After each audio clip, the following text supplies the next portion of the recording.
സാഹിത്യ അക്കാദമിയുടെ ആഭിമുഖ്യത്തിൽ എം മുകുന്ദന്റെ മയ്യഴിപ്പുഴയുടെ തീരങ്ങളിൽ നോവലിന്റെ 50ാം വാർഷിക സമ്മേളനം Mayyazhi E Valsaraj silver jubilee ഹാളിൽ വെച്ച് മുഖ്യമന്ത്രി പിണറായി വിജയൻ ഉദ്ഘാടനം ചെയ്തു. മയ്യഴിപ്പുഴയുടെ തീരങ്ങളിൽ എഴുതി പൂർത്തിയാക്കിയിട്ട് 50 വർഷങ്ങൾ കഴിയുന്ന സന്ദർഭത്തിലും ആ കൃതിക്ക് പുതിയ പതിപ്പുകൾ ഇറങ്ങുന്നു. പുതിയ തലമുറകൾ അതിനെ ഏറ്റെടുക്കുന്നു. മയ്യഴിയിൽ മാത്രമല്ല, മലയാളികൾ ഉള്ളിടങ്ങളിലെല്ലാം മയ്യഴിപ്പുഴയുടെ തീരങ്ങളിൽ ഈ ഘട്ടത്തിൽ ആഘോഷിക്കപ്പെടുന്നുണ്ട്. ചിലത് സാംസ്കാരിക വേദികളിലാവാം, മറ്റു ചിലത് വായനാ സമൂഹത്തിന്റെ മനസ്സിലാവാം. കേരളത്തിന്റെ പല ഭാഗങ്ങളിൽ ഉജ്ജ്വലങ്ങളായ കർഷക സമരങ്ങളും സ്വാതന്ത്ര്യ സമരവുമായി ബന്ധപ്പെട്ട പോരാട്ടങ്ങളും ഒക്കെ നടന്നിട്ടുണ്ട്. എന്നാൽ നമ്മുടെ സാഹിത്യത്തിൽ ആ പോരാട്ടങ്ങൾ അനശ്വരതയാർജിച്ചു എന്ന് പറയാൻ പറ്റുമോ? കയ്യൂർ സംഭവത്തെക്കുറിച്ച് പോലും ഏറ്റവും ശ്രേഷ്ഠമായ ഒരു നോവലുണ്ടായത് മലയാളത്തിലല്ല, കന്നഡയിലാണ്. നിരഞ്ജന എഴുതിയ ചിരസ്മരണ. ഇതാണ് പൊതുവിൽ വിപ്ലവ പോരാട്ടങ്ങളോട് മലയാള സാഹിത്യക്കാർക്കുള്ള ഒരു സമീപനം.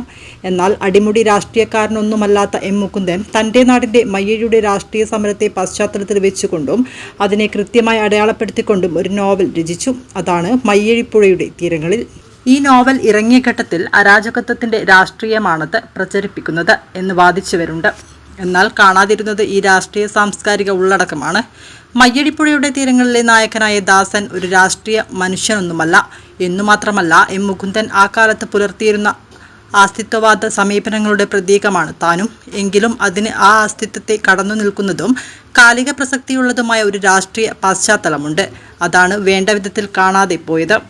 ഏതായാലും കാലം അത് കണ്ടെത്തുന്നു. അതുകൊണ്ടാണല്ലോ ആ നോവലിന്റെ 50ാം വർഷം ഈ വിധത്തിൽ ഗംഭീരമായി ആഘോഷിക്കപ്പെടുന്നത്. മയ്യഴി വിമോചനത്തെ പശ്ചാത്തലത്തിൽ നിർത്തി മുകുന്ദൻ എഴുതിയ കൃതിയെ മലയാളി വായനാ സമൂഹമാകെ ഏറ്റെടുത്തു. അവിടുത്തെ സവിശേഷതയുള്ള ഭാഷ, സംസ്കാരം, ഇവിടെ പാർക്കുന്നവരുടെ ജീവിത രീതികൾ, ആ സമൂഹത്തിന്റെ ഹൃദയ വികാരങ്ങളൊക്കെ മലയാള വായനാ സമൂഹം ഹൃദയത്തിലേറ്റെടുത്തു. അങ്ങേയറ്റം ദൃശ്യാത്മകമായ രീതിയിലാണ് എം മുകുന്ദൻ ഈ നാടിനെയും ഇവിടുത്തെ ജീവിതത്തെയും ആവിഷ്കരിച്ചത്. അതുകൊണ്ട് തന്നെ വായിച്ചവരുടെയൊക്കെ മനക്കണ്ണാടിയിൽ അത് മായ്ക്കാനാവാതെ പ്രതിഫലിച്ച് തെളിഞ്ഞു നിൽക്കുന്നു. എം മുകുന്ദൻ എന്തെഴുതിയാലും, എം മുകുന്ദനെക്കുറിച്ച് എന്തെഴുതിയാലും അതിന് വായിക്കാൻ ഏറെയുണ്ടാവും.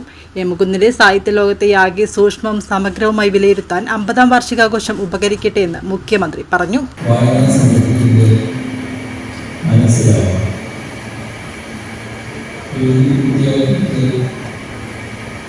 50 വർഷങ്ങൾ കഴിയുന്ന സന്ദർഭത്തിൽ ആ കുട്ടിക്ക് പുതിയ പതിപ്പുകളുണ്ടെന്നും പുതിയ തലമുറകൾ അതിനെ ഏറ്റെടുക്കുന്നു. ഇതൊക്കെ ഈ നോവലിൽ പ്രമുഖന്റെ സാഹിത്യപൂർവ്വമായി തന്നെ കാലത്തെ കടന്ന് മാഹി MLA രമേശ് പറമ്പത്ത് അധ്യക്ഷത വഹിച്ചു. കേരള സാഹിത്യ അക്കാദമി സെക്രട്ടറി CP അബൂബക്കർ ആമുഖ പ്രഭാഷണം നടത്തി. ഡോക്ടർ KP മോഹനൻ, AS പ്രിയ, EP രാജഗോപാലൻ, MV നികേഷ് കുമാർ, സംഘാടക സമിതി chairman doctor A Valsalan, general convener A Jayarajan എന്നിവർ സംസാരിച്ചു. രാവിലെ നടന്ന ചിത്രകാര സംഗമം TP വേണുഗോപാലൻ ഉദ്ഘാടനം ചെയ്തു. പൊന്ന്യൻ ചന്ദ്രൻ അധ്യക്ഷനായിരുന്നു. നാരായണൻ കാവുമ്പായി, അസീസ് മാഹി, KC നിഖിലേഷ് എന്നിവർ സംസാരിച്ചു. മയ്യഴി ഭാഷയും ഘടനയും വിഷയത്തിൽ EV രാമകൃഷ്ണൻ, മയ്യഴി മലയാള നോവലിന്റെ വഴിത്തിരിവ് വിഷയത്തിൽ KV സജയ് എന്നിവർ പ്രഭാഷണം നടത്തി. VS ബിന്ദു അധ്യക്ഷയായ പരിപാടിയിൽ MK മനോഹരൻ, ഉത്തമരാജ് മാഹി എന്നിവർ പങ്കെടുത്തു. EM അഷ്റഫ് സംവിധാനം ചെയ്ത short film born root Mayyazhi പ്രദർശിപ്പിച്ചു.